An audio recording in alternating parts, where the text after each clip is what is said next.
24কে ন্যূনতম কত দ্বারা গুণ করলে গুণফল একটি পূর্ণবর্গ হবে? এই ম্যাথটি আমাদের এ যাবৎ পর্যন্ত বিভিন্ন চাকরি পরীক্ষা প্রচুর আসছে। আজকে আমরা এই ম্যাথটি সলভ করব। আমরা যতকে অর্থাৎ যে সংখ্যাটা আছে এটাকে জাস্ট লসাগু করব।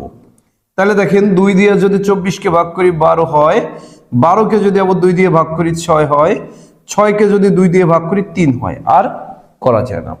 এরপর আমরা যেই সংখ্যাগুলো আছে এগুলা গুণ আকারে লিখবো, 2 গুণ 2 গুণ 2 গুণ 3।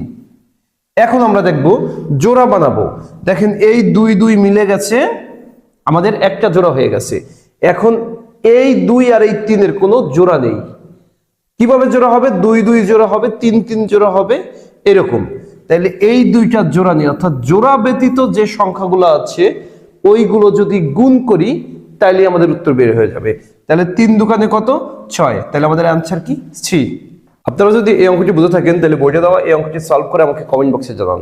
আর আপনারা যারা আমার পেজে নতুন আছেন তারা এমন নিত্য নতুন ম্যাথ পেতে চাইলে আমার পেজটি লাইক এবং ফলো দিয়ে আমার পেজের সাথেই থাকুন।